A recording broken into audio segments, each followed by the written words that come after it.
Okay, जी बिस्मिल्लाहिर्रहमानिर्रहीम। My name is Mohammad Awais Karni and you are watching lectures by AQ। अच्छा, आज की इस वीडियो में जो है हम दो एसिडो बेस्ड क्वेश्चंस को डिस्कस करेंगे कि ये बार बार रिपीटेडली जो है इस तरह के क्वेश्चंस आते हैं। डिफरेंशिएट वाले दो क्वेश्चंस हैं, स्टूडेंट को इसमें खासी कंफ्यूजन भी होती है।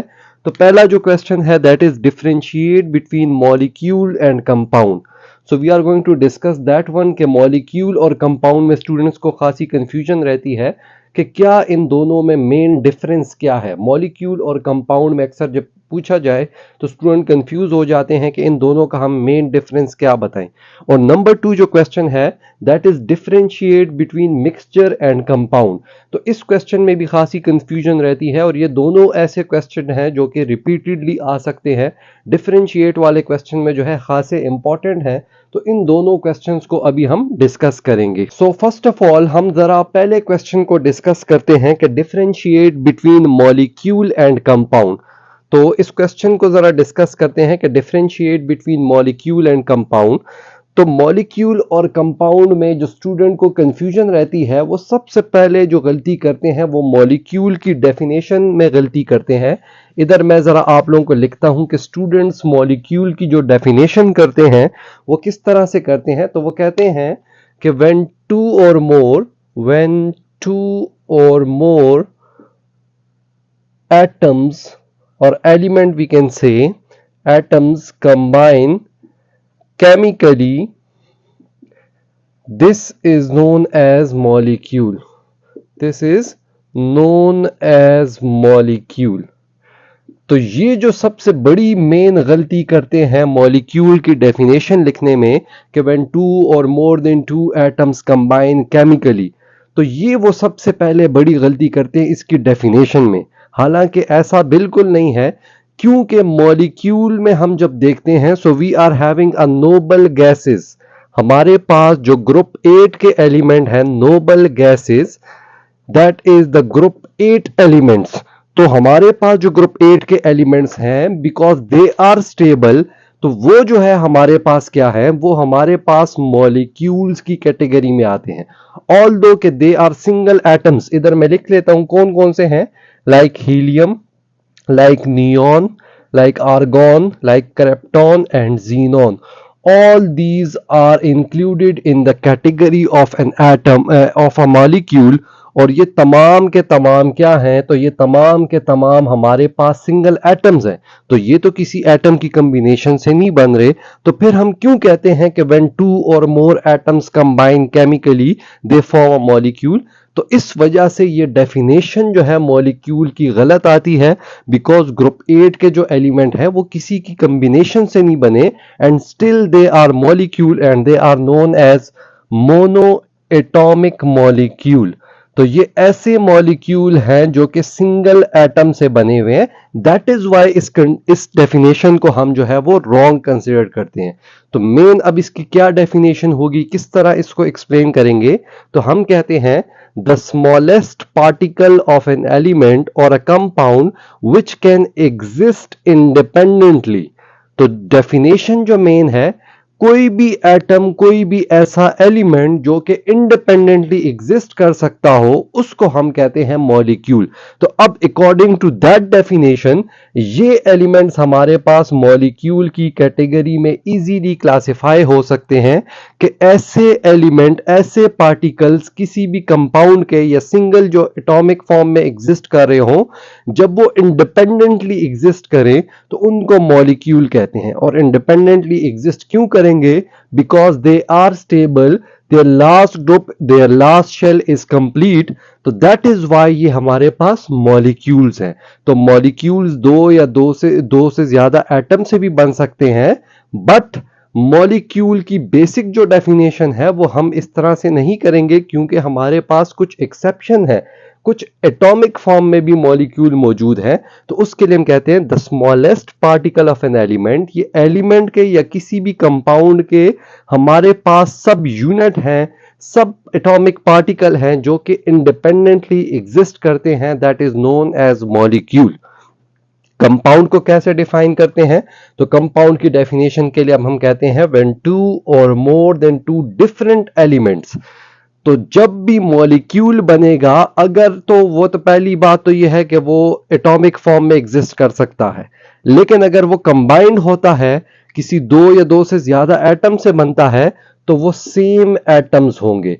तो मॉलिक्यूल के लिए सेम एटम्स का होना जरूरी है कॉम्बिनेशन के लिए, जबकि कंपाउंड के लिए डिफरेंट एटम्स का होना जरूरी है। So different elements combined together chemically, ये भी केमिकली कंबाइन होंगे, ये भी केमिकली कंबाइन होंगे, तो तब जाके हमारे पास कंपाउंड बनेगा। तो जो मेन डिफरेंस है वो क्या है कि मॉलिक्यूल में अगर हमारे पास एटम्स कंबाइन होते हैं तो वो एटम्स सेम एटम्स होंगे, जबकि कंपाउंड में डिफरेंट एलिमेंट्स कंबाइन होंगे।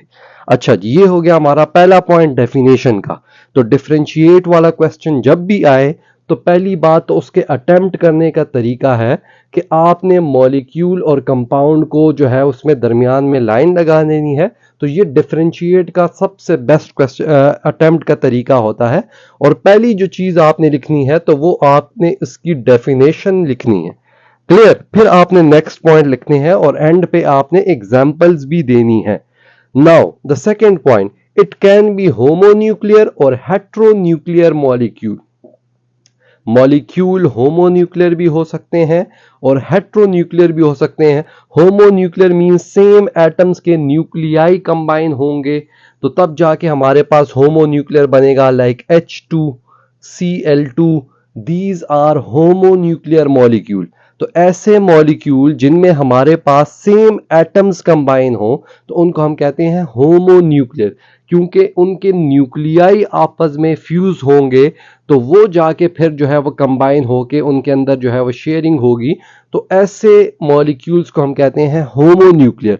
तो मॉलिक्यूल होमोन्यूक्लियर भी हो सकते हैं और हेट्रोन्यूक्लियर भी हो सकते हैं, like H2O, different atoms combine हो जाए हमारे पास और वो इंडिपेंडेंटली एग्जिस्ट कर सके। तो अब एक H2O मॉलिक्यूल जो है वो हमारे पास एग्जिस्ट कर सकता है बिकॉज स्टेबल होता है, ऑक्टेट डुप्लेट कंप्लीट होते हैं। तो ये होमोन्यूक्लियर भी हो सकता है और हेट्रोन्यूक्लियर भी हो सकता है, जबकि कंपाउंड जो है वो होमोन्यूक्लियर नहीं हो सकता। It can only be a heteronuclear. तो ये सिर्फ और सिर्फ हेट्रोन्यूक्लियर हो सकता है, यानी हमेशा डिफरेंट एटम्स कंबाइन होंगे। लाइक H2O एक मॉलिक्यूल है, एक कंपाउंड है, CO2 को ले सकते हैं, H2SO4 को ले सकते हैं। तो जब बल्क ऑफ H2O कंबाइन हो जाएं, बहुत ज्यादा H2O कंबाइन हो जाएं, यानी ग्लास ऑफ वाटर, यानी हम जब ग्लास में पानी लेते हैं तो अब ये पूरा का पूरा जो वाटर है, ये तमाम इसमें बिलियंस ऑफ H2O मॉलिक्यूल्स हैं, तो वो तमाम मिलके कंपाउंड बना देते हैं। तो जब उनमें से हम किसी एक पार्टिकल को उठाएं और वो इंडिपेंडेंटली एग्जिस्ट करता हो तो वो मॉलिक्यूल कहलाएगा, जबकि पूरा का पूरा गिलास जो पानी का जिसमें बिलियंस ऑफ मॉलिक्यूल्स हैं, तो वो हमारे पास कंपाउंड बनाएगा। तो हम कह सकते हैं कि कंपाउंड एक ब्रॉडर टर्मिनोलॉजी है, एक बड़ी कॉम्प्लेक्स टर्मिनोलॉजी है, जबकि मॉलिक्यूल एक छोटे लेवल पे जो है हमारे पास एग्जिस्ट करता है।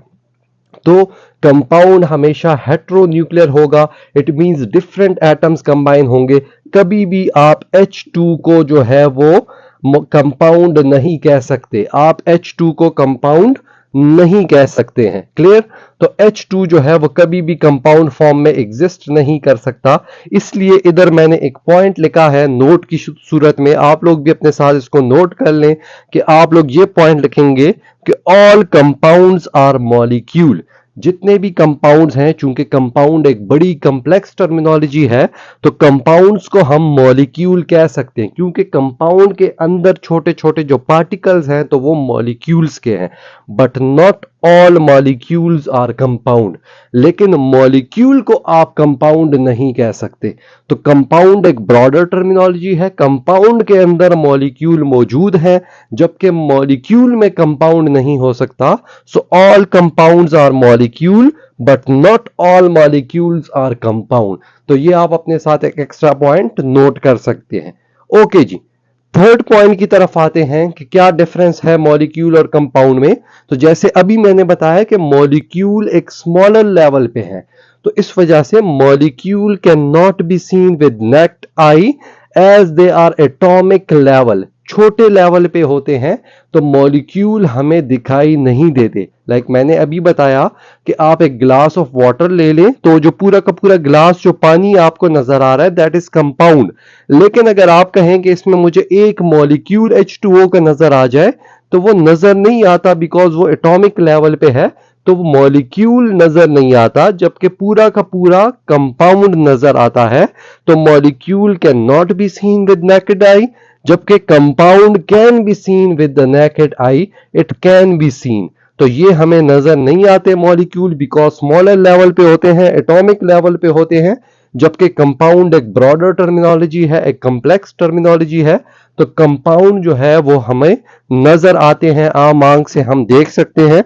और इसकी बेस्ट एग्जांपल मैंने आप लोगों को इजी करके बताई कि H2O की जो एग्जांपल है, तो जब आप गिलास ऑफ वाटर ले लेते हैं, now this complete glass of water is a compound, लेकिन अगर आप कहें कि इसके अंदर मुझे एक एक मॉलिक्यूल नजर आए तो वो आम आंख से देखना जो है वो, चूंकि वो एटॉमिक लेवल पे है तो वो आप नहीं देख सकते। सो ये आपके पास मेन डिफरेंसेस हैं। अच्छा, फिर मॉलिक्यूल्स को आप साथ साथ में आप ये एग्जांपल्स में भी दे सकते हैं जो मैंने लिखे हैं।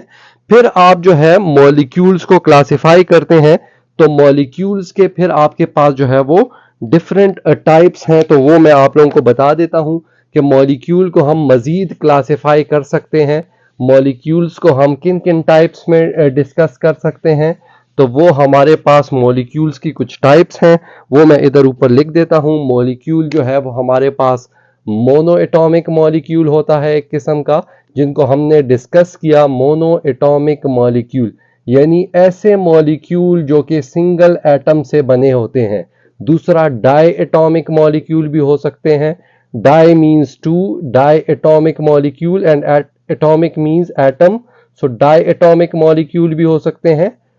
ट्राई एटॉमिक मॉलिक्यूल भी हो सकते हैं, ट्राई मीन्स थ्री, तो तीन एटमों पर मुश्तमिल जो है मॉलिक्यूल भी हो सकते हैं।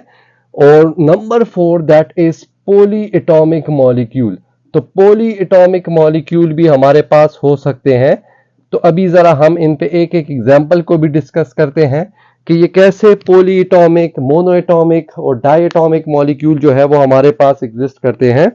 तो जरा देखें कि मोनो एटॉमिक मॉलिक्यूल, तो अभी मैंने बताया कि जितने भी आपके पास ग्रुप 8 के एलिमेंट्स हैं, ग्रुप 8 के एलिमेंट कौन कौन से हैं, that is helium, that is neon, that is argon, that is krypton and xenon. तो these can exist independently at an atomic level, इनको किसी के साथ कंबाइन होने की जरूरत नहीं है। तो इनको, ये ऐसे मॉलिक्यूल हैं जो कि सिंगल एटम से बने हुए हैं, इसीलिए हम कहते हैं कि मॉलिक्यूल के लिए अगर हम ऐसी डेफिनेशन यूज करेंगे कि व्हेन टू और more than two atoms combine, तो वो गलत होगी बिकॉज हमारे पास कुछ मॉलिक्यूल ऐसे भी हैं जो कि सिंगल एटम से बने हैं, जो किसी कॉम्बिनेशन से नहीं बनते, इस वजह से हम ये वाली डेफिनेशन नहीं लिखते। डाई एटॉमिक जो कि 2 एटम से बने हों, तो जो H2Cl2 हमेशा याद रखें, Br2 कि हमेशा सेम एटम से मॉलिक्यूल बने होते हैं, तो ये हमारे पास डाई एटॉमिक मॉलिक्यूल जो है वो, तो सेम एटम से भी ये बन सकते हैं और डिफरेंट से भी बन सकते हैं, जबकि कंपाउंड सेम एटम से नहीं बन सकते। ट्राई एटॉमिक में हमारे पास 3 एटमों से बने हों, H2O, CO2, तो ये हमारे पास ट्राई एटॉमिक मॉलिक्यूल हो गए।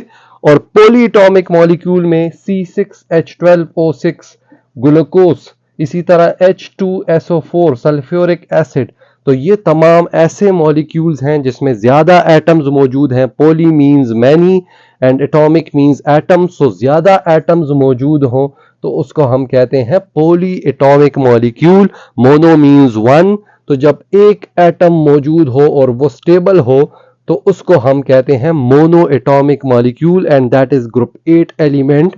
डाई मींस 2, ट्राई मींस 3, तो सब पे मैंने आपको एग्जाम्पल दे दी। तो ये हो गया हमारे पास मॉलिक्यूल और कंपाउंड का। जब डिफरेंशिएट वाला क्वेश्चन आएगा तो फिर आप लोगों को कोई इशू नहीं होगा।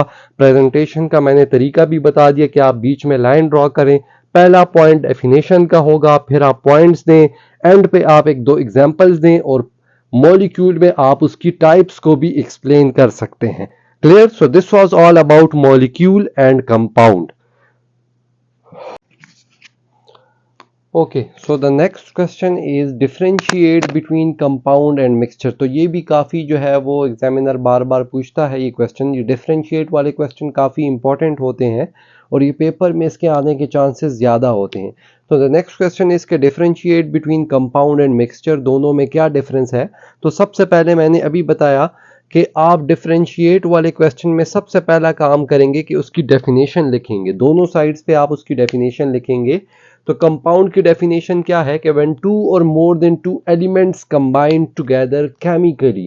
तो ये चीज आप लोगों ने नोट करनी है कि कंपाउंड में केमिकल कॉम्बिनेशन होती है, दो या दो से ज्यादा चीजें केमिकली कंबाइन हो तो तब जाके कंपाउंड बनता है। दो सब्सटेंसेस भी कंबाइन हो सकते हैं और दो से ज्यादा सब्सटेंसेस कैसे कंबाइन होंगे, तो केमिकली कंबाइन होंगे। कंपाउंड के लिए केमिकली जो है ये वर्ड आपने याद रखना है। और इसकी एक सिंपल सी ट्रिक मैं बताता हूं स्टूडेंट को कि इसको आप इस तरह से याद रखें कि केमिकली में भी सी है और कंपाउंड में भी सी है। तो दोनों कंपाउंड फॉर सी एंड केमिकली में भी सी है, तो कंपाउंड हमेशा केमिकली कंबाइन होगा। यही सेम डेफिनेशन आप मिक्सचर के लिए भी लिखें कि व्हेन टू और मोर सब्सटेंसेस, दो भी हो सकते हैं, दो से ज्यादा भी हो सकते हैं, कंबाइन होंगे। अब कैसे कंबाइन होंगे, so it will combine physically. Mixture physical combination से बनता है जबकि कंपाउंड केमिकल कॉम्बिनेशन से बनता है। So this is what the main difference is between compound and mixture, कि कंपाउंड CR है तो ये केमिकली कंबाइन होगा, व्हाइल मिक्सचर फिजिकली कंबाइन होगा। दूसरा डिफरेंस क्या है, कंपाउंड हमेशा फिक्स्ड रेशो से कंबाइन होगा। लाइक हम अपनी मर्जी नहीं कर सकते, अगर वाटर को बनाना है so the formula is set कि आपने हमेशा 2 हाइड्रोजन प्लस 1 ऑक्सीजन ही कंबाइन करना है, तो तब जाके आपके पास H2O बनेगा। यानी जो रेशो है वो 2:1 है। अगर आप खुद से रेशो को चेंज करेंगे या आप कहते हैं कि मैं 1 ऑक्सीजन की जगह 2 ऑक्सीजन ले लेता हूं, तो फिर आपका डिजायर्ड कंपाउंड नहीं बनेगा, फिर H2O2 बन जाएगा, तो जो कि वाटर नहीं है, जो कि हाइड्रोजन पर ऑक्साइड है। तो जब भी आप रेशो खुद से चेंज करेंगे तो उससे फिर आपका कंपाउंड जो है वो नहीं बनेगा। तो कंपाउंड हमेशा जो है वो फिक्स्ड रेशो है, उसके लिए तादाद पहले से बता दी गई है कि इतनी इतनी अमाउंट में आपने इन मॉलिक्यूल्स, इन एटम्स को कंबाइन करना है, तब जाके कंपाउंड बनेगा। वाइल मिक्सचर के केस में ऐसा कुछ नहीं है, there is no fixed ratio required. और मैंने मिक्सचर को पढ़ाते हुए, जिसने जो है वो मिक्सचर वाला टॉपिक नहीं पढ़ा हुआ, इस पे मैंने काफ़ी डिटेल से लेक्चर दिया हुआ है, तो लिंक आप लोगों को स्क्रीन पे शो हो रही होगी, तो उस पर आप क्लिक करें, आप वहां से इस टॉपिक को कवर भी कर सकते हैं। कि मिक्सचर का मैंने आपको एग्जांपल दी थी कि लेट सपोज आप शरबत बना रहे हैं, तो अब आपकी मर्जी है कि आप इनमें अमाउंट को कितना कम और ज्यादा करते हैं। Like you are adding more sugar to it, या कम शुगर आप डाल रहे हैं, या पानी आप ज्यादा कर रहे हैं, या रूह अफ़ज़ा आप ज्यादा कर रहे हैं, कम कर रहे हैं। तो अमाउंट को चेंज करने से आपका सब्सटेंस चेंज नहीं होगा। तो मिक्सचर के लिए आपकी मर्जी है, कोई खास रेशो की जरूरत नहीं है, आप चीजों को डिफरेंट रेशोज में कंबाइन कर सकते हैं। Number 3, properties of compound vary from their constituent element. Compound की पहचान क्या होगी कि जो हमारे पास सब्सटेंस बन जाएगा, तो वो जब आप कंपेयर करेंगे अपने कंस्टिट्यूएंट पार्टिकल से, यानी किन चीजों की कॉम्बिनेशन से बना है, तो उसकी प्रॉपर्टीज और उसके जो प्रोडक्ट है उसकी प्रॉपर्टीज एक दूसरे से डिफरेंट होगी। Like look at here again, I am giving the simplest example of water. पानी जो है वो हाइड्रोजन से बनता है विच इज अ गैस, और ऑक्सीजन भी गैस है। तो दो गैस पार्टिकल्स कंबाइन होते हैं और जो प्रोडक्ट बनता है दैट इज लिक्विड। तो लिक्विड अपने कंस्टिट्यूएंट पार्टिकल जिनसे बना है उनसे डिफरेंट है, ये लिक्विड स्टेट है, जबकि ये दोनों गैसियस स्टेट्स हैं। तो कंपाउंड की पहचान ये होगी कि जो प्रोडक्ट बनेगा वो अपने कंस्टिट्यूएंट पार्टिकल से क्वाइट डिफरेंट होगा, जबकि मिक्सचर के लिए एज सच कोई वो नहीं है, ये सेम भी हो सकता है और डिफरेंट भी हो सकता है। So properties of a mixture do not vary from its constituent particles, ये सेम भी हो सकती हैं, डिफरेंट भी हो सकती हैं। ओके, फोर्थ पॉइंट है compound formed will be homogeneous. यानी जो अब आपके पास कंपाउंड बन गया, H2O बन गया, that will be homogeneous. Homogeneous means same composition, same combination. आप इसको same condition भी कह सकते हैं. अब ये पूरा का पूरा H2O सेम H2O है, सारा का सारा लिक्विड है. ऐसा नहीं होगा कि इसमें कहीं से गैस आ रही है और कहीं से जो है सॉलिड पार्टिकल आ रहा है. ये अब थ्रू आउट जो है वो एक यूनिफॉर्म कंडीशन में होगा, एक सेम कंडीशन में होगा. तो जो कंपाउंड बन जाता है वो होमोजीनियस रहता है, उसमें आप डिफरेंशिएट नहीं कर पाते. जबकि जो मिक्सचर बनता है तो वो दो किस्म का होता है, वो होमोजीनियस भी हो सकता है और हेट्रोजीनियस भी हो सकता है. होमोजीनियस की एग्जांपल क्या होगी? Salt and water. आपने सॉल्ट और वाटर को मिक्स किया, अब आप दोनों में डिफरेंशिएट नहीं कर पा रहे, अब दोनों की एक यूनिफॉर्म कंडीशन बन गई है, दैट इज होमोजीनियस. और सैंड एंड वाटर, आपने रेत को लिया, पानी में डाला, लेकिन आप उसमें डिफरेंशिएट कर पा रहे हैं. रेत जो है वो ग्लास में नीचे सेटल डाउन हो गई है, जबकि पानी जो है वो रह गया है. तो आप दोनों में क्लियरली डिफरेंशिएट कर पा रहे हैं. नॉन यूनिफॉर्म कंडीशन है, तो मिक्सचर होमोजीनियस भी हो सकता है, हेट्रोजीनियस भी हो सकता है. जबकि कंपाउंड हमेशा होमोजीनियस होगा, इसमें आप डिफरेंशिएट नहीं कर पाएंगे. And the last point is having fixed and sharp melting point and boiling point. आपको कंपाउंड जो बन जाएगा, चूंकि वो फिक्स्ड रेशो से बना होगा, तो उसका जो मेल्टिंग और बॉइलिंग पॉइंट है वो फिक्स्ड होगा, वो चेंज नहीं होगा. जैसे again I will give you the example of H2O, that is 100 degree Celsius. पानी का जो बॉइलिंग पॉइंट है that is the BP, the boiling point of water is 100, while that of alcohol को अगर आप ले लें तो अल्कोहल का जो बॉइलिंग पॉइंट है दैट इज 80 डिग्री सेल्सियस.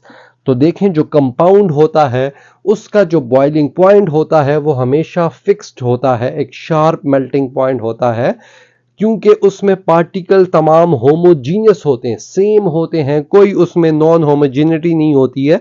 तो दैट इज वाई उसका बॉइलिंग पॉइंट फिक्स्ड और शार्प होगा. जबकि मिक्सचर में हम अपनी मर्जी से तादाद को, अमाउंट को, मास को कम या ज्यादा कर सकते हैं. तो जब मास ज्यादा होगा तो बॉइलिंग पॉइंट ऑब्वियसली ज्यादा देंगे आप, हीट ज्यादा रिक्वायर्ड होगी. और जब मास कम होगा तो आपकी हीट जो है वो कम रिक्वायर्ड होगी. तो can have a range of boiling and melting point. और इसी पे हमने एक क्वेश्चन भी आपका आ सकता है कि how to check the impurity, जो कि ऑलरेडी मैंने डिस्कस किया हुआ है. तो आपको इम्प्योरिटी और प्योरिटी में कैसे पता चलेगा? तो जब कंपाउंड होगा that will be a pure substance, उसका मेल्टिंग बॉइलिंग पॉइंट फिक्स्ड होगा. तो हमने अगर किसी चीज की प्योरिटी मालूम करनी हो तो हम उसको बॉइलिंग पॉइंट से एनालाइज करते हैं कि अगर वो प्योर है तो उसका बॉइलिंग पॉइंट भी फिक्स्ड होगा, और अगर इम्प्योर है दैट मींस कि फिक्स्ड अमाउंट नहीं है, उसमें कुछ कमी ज्यादा है, तो फिर उसका बॉइलिंग पॉइंट जो है वो वेरी करेगा, टेम्परेचर वेरी करेगा. तो इस तरह से आपका एक और SLO बेस्ड क्वेश्चन भी यहाँ पे क्लियर होता है कि जब इम्प्योरिटी होगी तो हमारे पास जो है boiling and melting point fixed नहीं होगा. And same goes for the mixture, के मिक्सचर में चूंकि हमारे पास नो फिक्स्ड रेशो होती है, तो आपका बॉइलिंग एंड मेल्टिंग पॉइंट जो है वो वेरी कर